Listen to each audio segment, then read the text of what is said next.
김정은 시기의 북한 대외 전략의 변화와 대외 관계에 대해서 이야기를 하고자 합니다.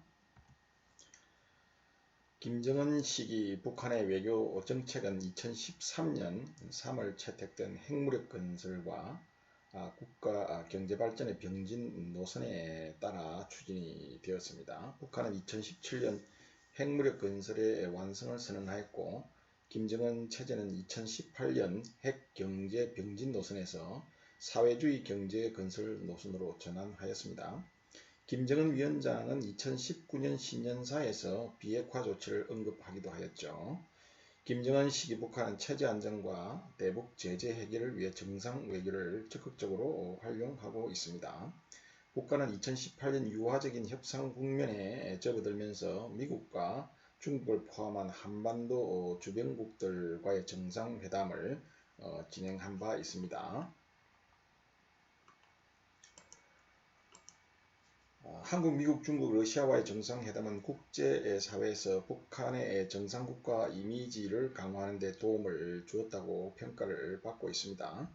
김정은 시기 북한은 사회주의 진영 국가와의 외교관계의 강화를 모색하고 있습니다. 김정은 위원장은 2019년 신년사에서 자주 평화, 친선이라는 대외 원칙을 언급하면서 사회주의 나라들과의 단결과 협조를 언급하고 중국, 베트남, 쿠바 등과의 전략적 의사소통과 전통적 친선 협조를 강화하고 있습니다.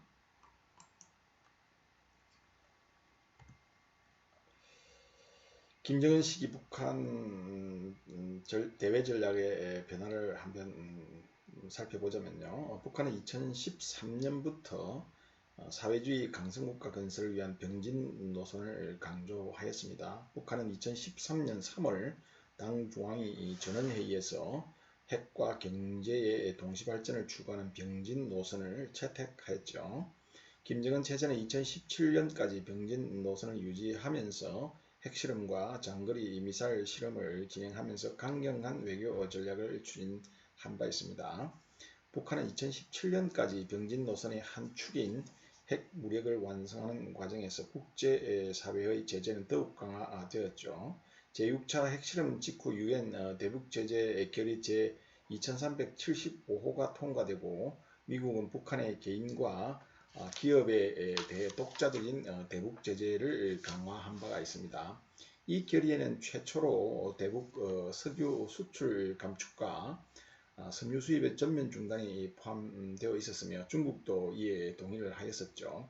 일본, 러시아, 유럽, 아세안 국가들도 유엔 대북 제재 결의에 동참하면서 독자적인 대북 제재도 시행하였습니다. 북한은 2018년 1월 신년사를 기점으로 유화적인 외교 전략을 추진하기 시작했습니다.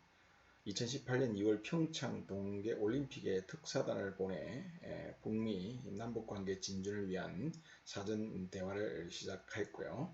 4월에는 사회주의 경제건설 국가 전략 노선을 제시하고 비핵화 체제 안정 협상 외교를 더욱 강화하기 시작했습니다.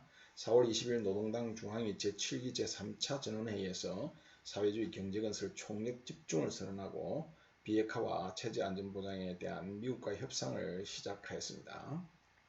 김정은 위원장은 미국 트럼프 정부와 2018년 6월, 2019년 2월 두 차례의 북미 정상회담과 2019년 6월 판문점 남북미 정상회동 등을 통해 비핵화 협상을 진행하였습니다. 한편 중국과는 2018년부터 2019년까지 시진핑 주석과 5차례의 정상회담을 가짐으로써 2013년 이후 한동안 소원했던 북중 관계의 전통적인 유대관계를 회복하였습니다. 러시아와의 관계 회복을 위해서도 2019년 4월 푸틴 대통령과 정상회담을 진행했고, 고위급 교류 및 협력관계를 지속했습니다. 북한은 북미 정상회담과 북중 정상회담, 북러 정상회담에서 공통적으로 비핵화 의제를 다루는 한편 체제 안전 보장의 문제도 함께 제기하였습니다. 일본 아베 총리의 조건 없는 북일 정상회담 제의에 대해서는 유보적 반응을 보이며, 일본 정부의 대북 정책 전환과 과거사 청산 문제를 촉구한 바 있습니다. 자, 북한의 대외 관계를 한번 살펴볼까요? 자, 북한은 미국과의 관계 개선을 통해 체제 안정과 유엔과 미국의 대북 제재 해제를 원해 왔습니다. 북한은 1962년에 남북 간 평화협정 체결을 제의하였으나 1974년부터는 미국과의 단독 협상 의제로 전환한 바 있죠. 현재까지 평화협정 체결은 북한 대미 외교의 핵심 의제 중 하나가 되었습니다. 북한은 1990년대부터 미국과의 직접 협상을 통해 핵 문제와 관계 정상화를 동시에 해결하기 위해 노력해 왔습니다. 북한의 핵 문제는 2003년부터 2008년까지 북미 등 관련 당사국들이 참여한 육자회담 틀 내에서 논의되기도 하였습니다. 북한은 2009년 출범한 오바마 행정부의 육자회담 진전을 희망하는 등 기대감을 표명하였지만 오바마 행정부는 완전한 비핵화와 핵 확산 의혹 해소 없이는 북한과의 관계 정상화가 불가능하다는 입장을 밝혔었죠. 북한은 이후 핵무기와 장거리 미사일 개발을 가속화하였습니다. 2009년 4월 5일 장거리 미사일 발사, 2009년 5월 25일 제2차 핵실험 실시에 이어서 2009년 폐연료봉 재처리 완료를 발표하고 2010년 우라늄 농축시설을 공개하기도 하였습니다. 김정은은 집권 이후 2012년 초 북한과 미국은 핵 미사일 개발 중단과 미국의 대북 지원 재개에 동의하는 2.25 합의를 도출하기도 하였습니다. 그러나 북한이 다시 장거리 미사일을 발사함으로써 합의는 파기되었습니다. 자, 김정은 시기 북한은 핵무기와 장거리 미사일 성능을 개량하기 위해 실험을 지속하고 미국은 더욱 강력한 대북 제재를 추진하였습니다. 북한은 2013년 1월 22일 이 대북 제재 결의 제2087호를 채택한 것에 반발하면서 2013년 2월 12일 제3차 핵실험을 실시했죠.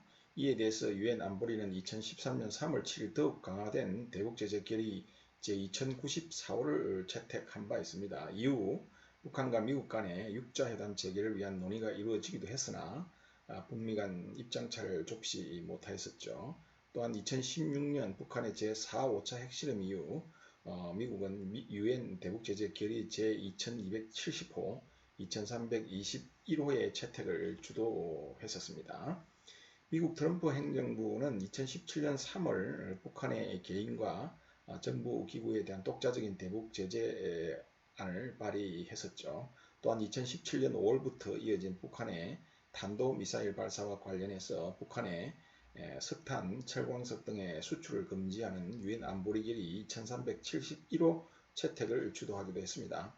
같은 해 9월 3일 북한은 제6차 핵실험을 진행했고 유엔 안보리는 미국의 주도하에 대북 원유 공급을 제한하고 북한 섬유 제품 수출을 금지시키는 안보리 결의 제2375를 채택하였습니다. 하지만 북한은 2017년 11월 다시 화성 15형 미사일을 발사했죠. 이에 미국은 대북 유류 공급 제한을 더욱 강화를 하였고 수출 금지 품목을 확대한 안보리 결의 제2397호가 채택되도록 주도를 했습니다. 악화된 북미 관계는 강경한 외교적 수사로 나타나기도 했죠. 2017년 9월 트럼프 대통령은 유엔 연설에서 북한을 향해 완전한 파괴라는 단어를 사용하였고 북한 김정은 또한 사상 최고의 초강경 대응 조치를 취할 것이라며 국무위원장 성명 발표로 대응했던 것입니다. 북한은 2018년 들어 트럼프 행정부와 적극적인 비핵화와 체제보장 협상을 추진하였죠.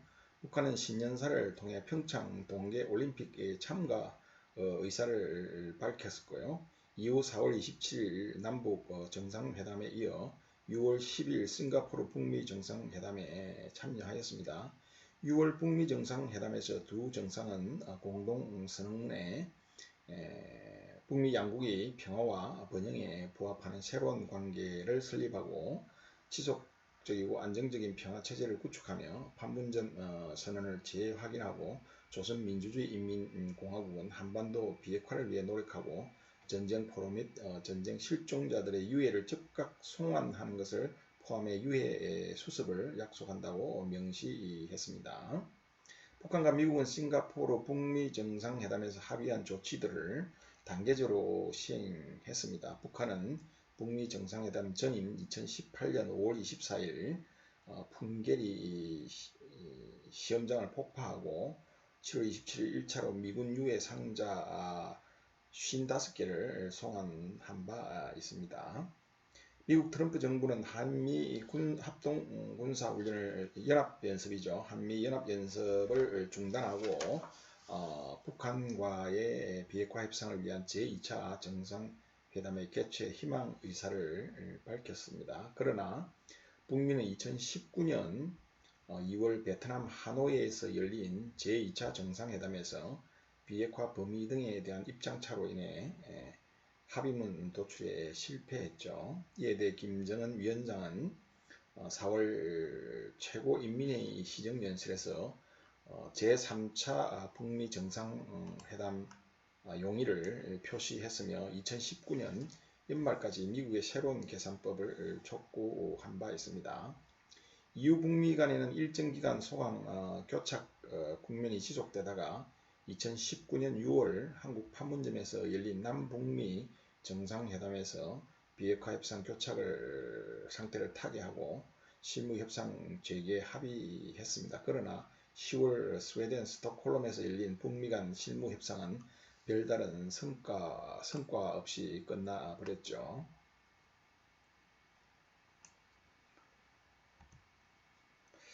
자, 다음은 중국과의 관계를 한번 살펴보도록 합시다. 우선 김일성, 김정일 시기의 중국 관계입니다. 북한 정권 수립 이후 60여 년 동안 중국과의 관계는 때로 소원해지기도 했지만 북한과 중국은 정치, 경제, 군사적으로 순치 관계로 표현될 만큼 긴밀한 관계를 유지해 왔습니다. 냉전 시기 북한은 중국과 사회주의 이념을 중심으로 혈맹 관계를 유지해 왔죠. 하나 1990년대 들어서 북중 관계는 변화하기 시작했습니다. 중국은 개혁 개방 이후 경제 발전을 최우선 과제로 설정하고 외교 기조 또한 이념보다 실리를 추구하였습니다. 중국은 1991년부터 북한과의 교역에서 사회주의 진영은 경제의 틀 안에서 유지해온 구상무역을 포기하고 경화결제를 요구했으며 결정적으로 중국이 1992년 8월 한국과 외교관계를 수립하자 북중 관계는 매우 악화되었습니다. 1998년 9월 김정일 체제가 공식 출범하면서 북한은 중국과의 관계 정상화를 위해 많은 노력을 기울여 왔습니다. 북중 관계 정상화는 북한에게 단순히 전통적 우호관계의 복원뿐만이 아니라 국제적 고립과 경제난 타결을 위한 필수 조건이었죠. 북한의 당면 문제를 해결하기 위해서는 중국의 경제 및 외교적 지원이 절실하게 필요했던 것입니다. 김정일 위원장은 2005년 5월 중국 방문 이후 2011년까지 8차례 중국을 방문했고 장점인 또 후진타오 등 이전 중국 국가주석들도 북한을 2011년 다시 2001년 9월과 2005년 10월에 방문함으로써 양국 관계는 더욱 강화되었었죠.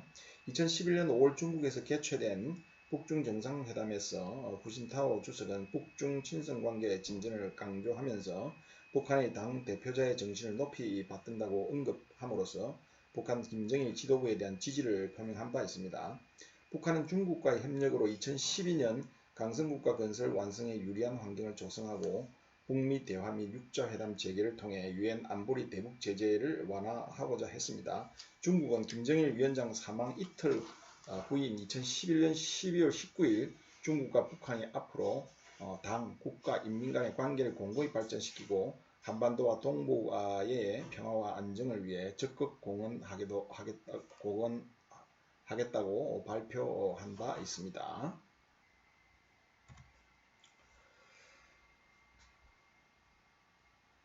김정은 시기에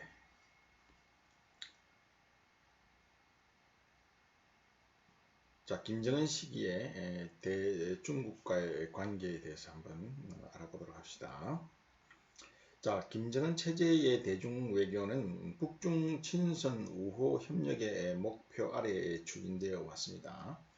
2012년 11월 등장한 중국의 시진핑 체제는 북한과 혈맹보다 정상국가 관계를 지향하면서도 자국의 경제 발전과 안보를 위해 북한과의 우호적 관계 개선을 추구하고 있죠. 중국은 북한의 핵실험 및 미사일 발사 등 군사적 도발에 대해서는 강경한 태도를 취하면서 또 북한 체제의 불안정성을 초래할 가능성이 있는 국제사회의 대북 제재에 대해서는 미온적으로 대처해 왔습니다. 북한은 중국과의 관계 개선을 위해 2013년 5월 김정은 특사 자격으로 최룡해 당시 인민군 총정치국장을 중국에 파견하였었죠. 그러나 2014년 7월 시진핑 주석이 한국을 먼저 방문함으로써 북중 관계는 급냉 상태에 빠져들었죠. 2015년 9월 최룡해 당시 노동당 비서의 중국 전승절 기념 행사 참석과 10월 중국 공산당 류완산 상무위원회 북한 노동당 70돌 경축 행사 참석을 계기로 다소 개선되기는 했습니다. 북한이 2013년에 제3차 핵실험을 감행하자 중국도 국제사회의 대북 제재에 적극적으로 동참하기 시작을 했습니다. 특히 중국은 북한의 제3차 핵실험을 강하게 비난했고 유엔 안보리의 대북 제재안에 반대하지 않았습니다. 2016년 이후 북한의 제4차, 5차, 6차 핵실험과 중장거리 미사일 시험 발사에 대해서 중국은 유엔 안보리의 대북 제재 결의에 동참하는 등 대북 압박 강도를 높여왔죠. 특히 중국은 2017년 북한의 제6차 핵실험 이후 미국이 주도한 유엔 안보리 결의 2375 채택을 지지했습니다. 이 결의는 최초로 북한 경제의 핵심 수출 자원인 석탄과 섬유를 포함한 대북 수입 품목과 또 수입 품목 및 수량을 제한을 하고 또 기존의 석유 수출량의 30%를 감축하고 북한 노동자 신규 노동 비자 발급 금지 등이 포함되어 있는 내용들이었죠.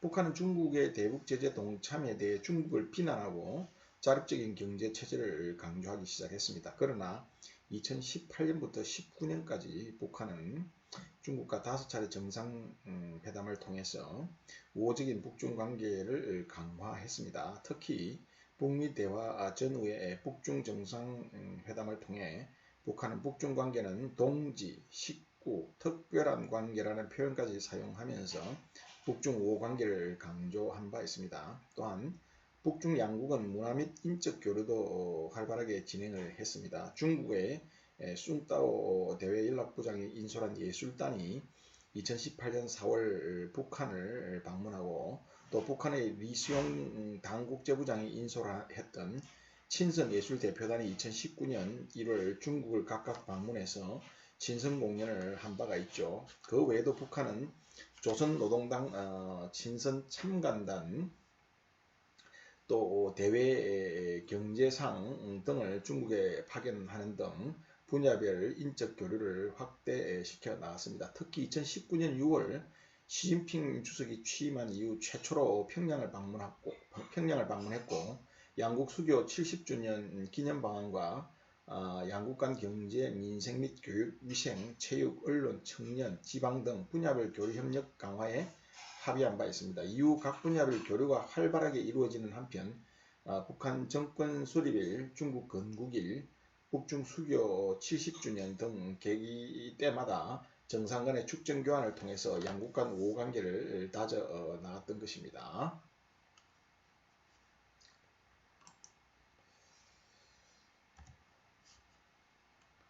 자, 일본과의 관계를 한번 볼까요? 자, 북한과 일본 간의 관계는 1970년대 동서간 화해 무드와 미중 우호 협력 관계의 발전, 남북 대화 추진 등을 배경으로 개선이 다소 활발하게 추진되기도 했습니다.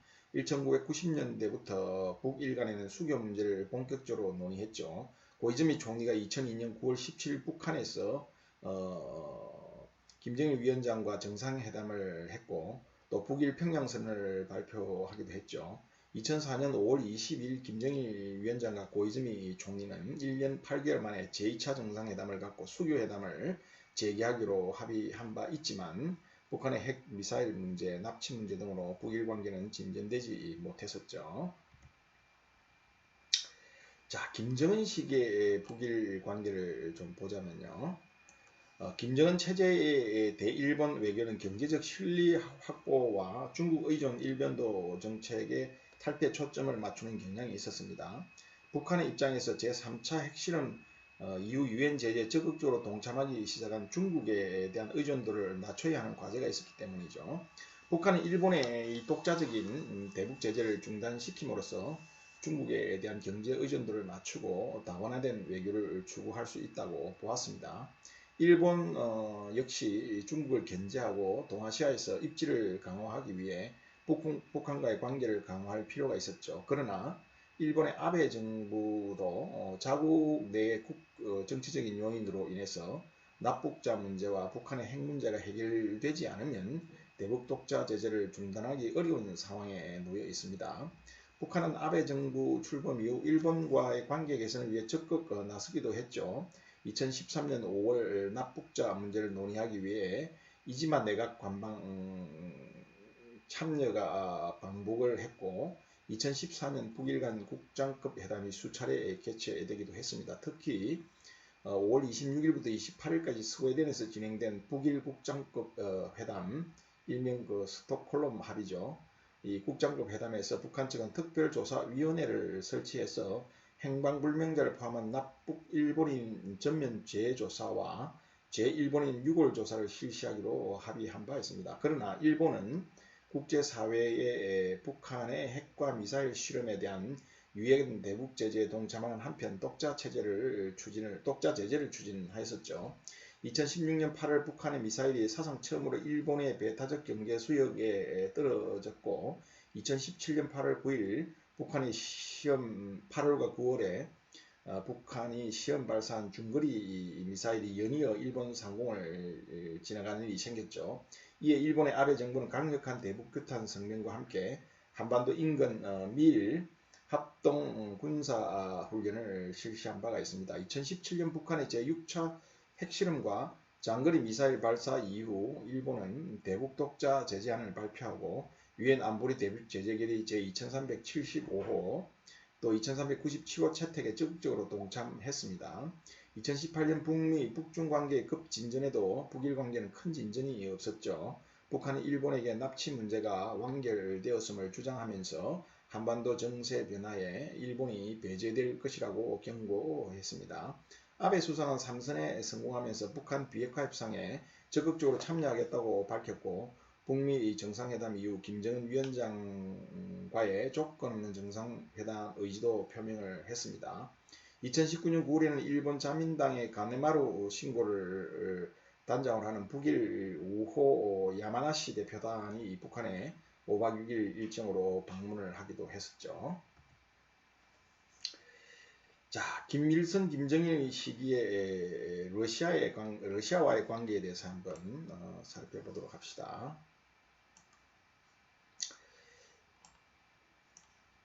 자, 탈냉전 이후 러시아가 한반도에서 잠깐만요.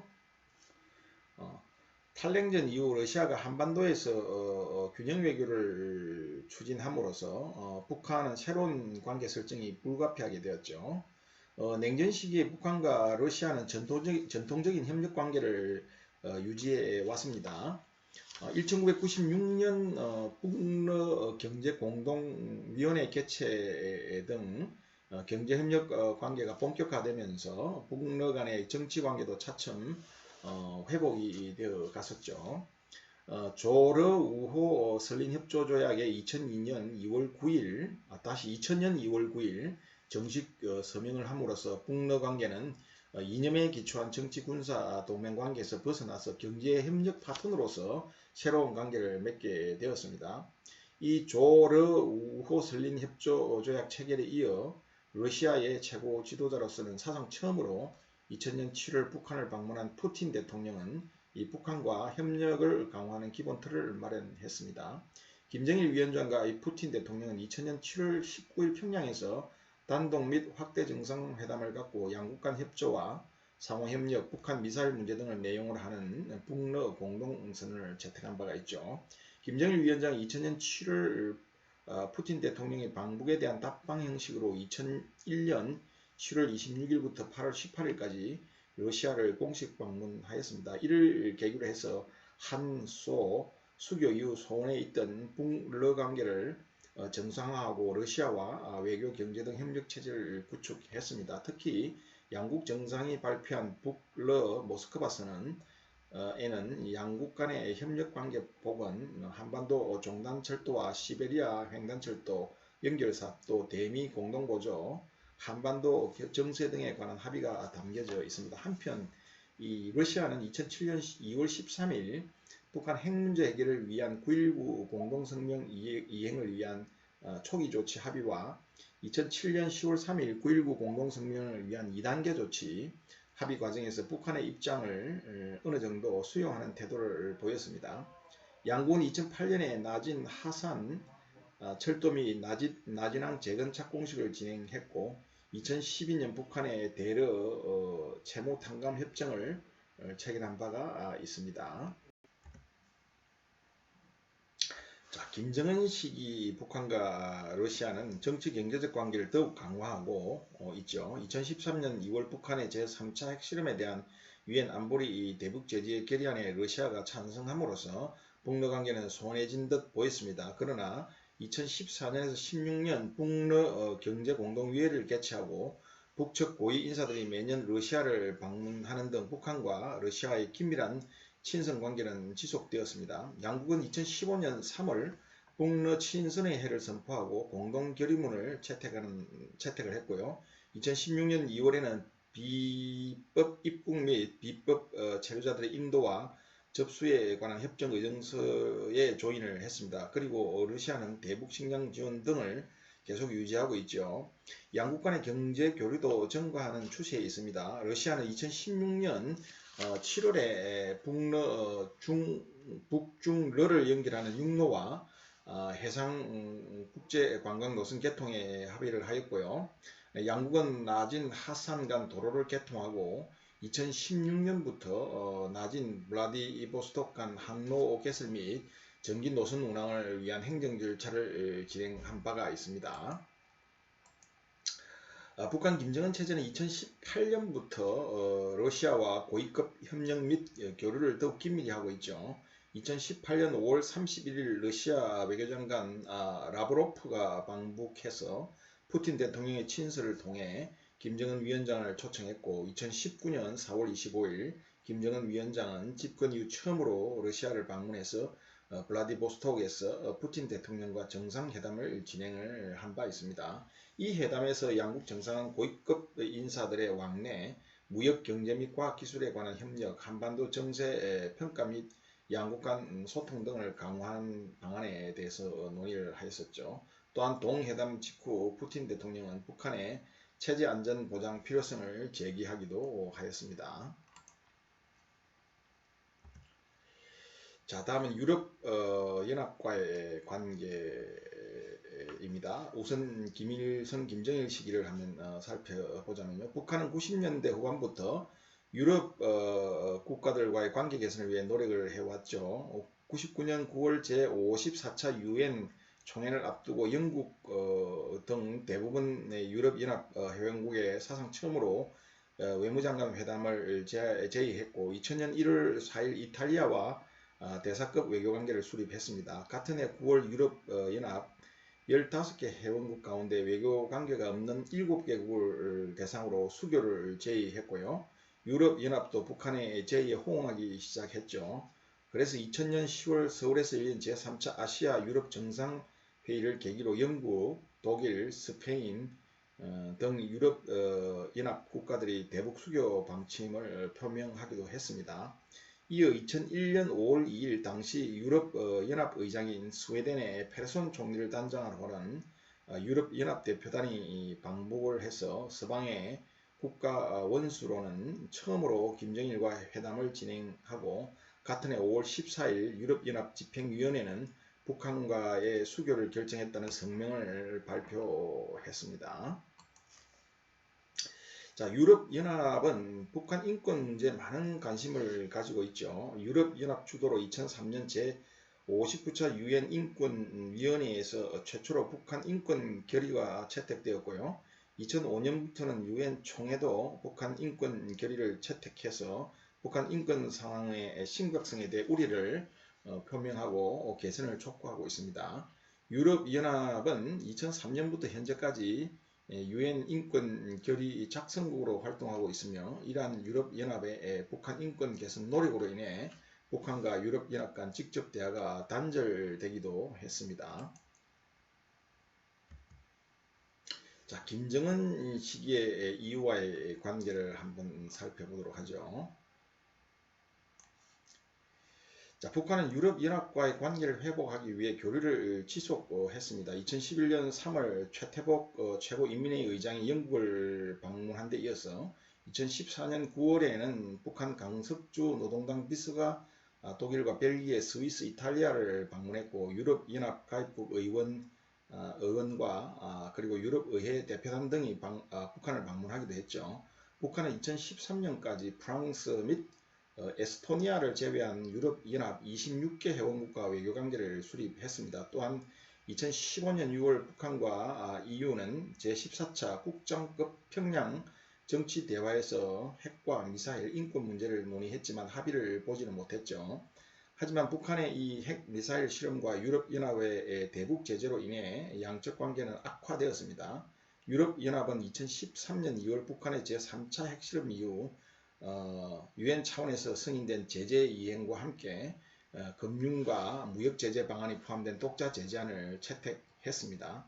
제4차 북한 핵실험 이후에도 유럽연합 강요 이사회는 개인 16명과 단체 12개에 대해서 제재 대상을 확대했었고요. 2017년 10월 16일 북한의 제6차 핵실험에 대한 조치로서 개인 대북 송금액을 축소시키고 대북 투자와 대북 원유 수출의 전면 금지와 영내 파견된 북한 노동자들의 노동허가 갱신 불허를 포함하는 대북 독자 제재안을 채택한 바 있습니다. 2018년에 들어와서 EU의 대북 독자 제재안이 4차례 추가로 채택되었고요. 2019년 10월 현재까지 총 단체 85개 그리고 개인 158명이 제재 대상에 포함되어 있습니다. 자, 비동맹 국가와의 관계를 한번 살펴보도록 하죠. 북한은 아시아, 아프리카, 중남미 등 기타 국가들과의 외교관계도 추진을 해왔습니다. 1980년 초 자주 친선 평화의 외교정책 기본 원칙 제시를 계기로 북한은 비동맹 국가들과의 외교관계를 추진해왔죠. 특히 1990년대 초 소련과 동유럽 사회주의권 붕괴에 따른 냉전체제 해체와 세계 질서가 미국 중심으로 재편되는 상황에서 체제 생존이 급선무였던 북한의 비동맹국들과의 외교관계는 더욱 중요해졌죠. 유엔에서의 남북한 체제 경쟁에서 열세를 만회하기 위해 후원 국가가 필요한 상황에서 북한은 비동맹 외교를 강화했던 것입니다. 북한이 비동맹 외교를 추진하는 또 다른 이유는 반제국주의 반미 공동전선 형성과 북한의 통일방안 지지, 유엔에서의 비동맹 그룹 국가가 많다는 점을 활용하려는 의도가 있었습니다. 2000년대부터 북한은 아시아, 아프리카 비동맹국들에게 자신들의 핵 보유가 자위적 방어 수단임을 강조해 왔습니다. 그러나 2006년 미사일 발사 제1차 핵실험으로 한동안 북한의 비동맹국 외교는 소강 상태에 빠져들었었죠. 그리고 2009년 북한의 장거리 미사일 발사 제2차 핵실험으로 유엔 안보리 대북 제재 결의안이 채택되면서 북한의 비동맹 국가와의 대외 관계도 어려운 상황에 직면했던 것입니다. 자, 김정은 체제는 대북 제재 열세를 만회하기 위해 비동맹 외교를 활발하게 추진하였으나 북한의 제6차 핵실험 이후 제3세계 비동맹 국가들도 대북 제재에 동참하고 있습니다. 아세안 10개국은 2017년 8월 북한의 핵과 미사일 실험에 우려를 표명하고 비가역적인 핵 폐기를 촉구한 바와 있습니다. 같은 해 9월에는 아세안 의장국인 필리핀 정부가 유엔 안보리 대북 제재 조치를 시행하기 위해 북한과의 교역을 전면 중단한다고 밝혔었죠. 그러나 미국 대표의 발표에도 불구하고 아세안 장관들은 공동 성명에서 북한의 아세안 지역 안보 포럼 자격 문제에 대해서는 문제를 제기하지 않았습니다. 북한에게 제3세계 비동맹 국가들과의 외교는 국제사회의 고립에서 벗어나고 체제를 유지하기 위한 중요한 수단이라고 할 수 있습니다. 2018년 이후에도 북한은 비동맹 국가와 전통적 친북 국가와 연대를 강화하면서 대외 여건 개선에 주력해 왔습니다. 특히 동유럽, 아프리카, 아시안 국가 등 우호 국가 중심으로 외교 활동을 재가동하고 있습니다. 리수용 당 부위원장은 2018년 7월에 쿠바를 방문해서 교류와 협조에 관한 합의서에 조인을 했고요. 그리고 11월에 미겔 디아스 카넬 쿠바 국가평의회 의장이 북한을 방문하여 김정은 위원장과 정상회담을 실시한 바가 있죠. 북한 김정은 체제는 2019년도에는 제3국 비동맹 국가들과 친선관계를 유지하였습니다. 2019년에는 베네수엘라 대사관이 8월 평양에 개관이 되었고요. 이어서 디오스다도 까벨료 제헌의회 의장이 9월에 방북해서 북한과 기술, 산업, 군사 분야 협력을 위한 합의를 체결한 바 있습니다. 자, 지금까지 북한의 대외 관계에 대해서 알아보았습니다.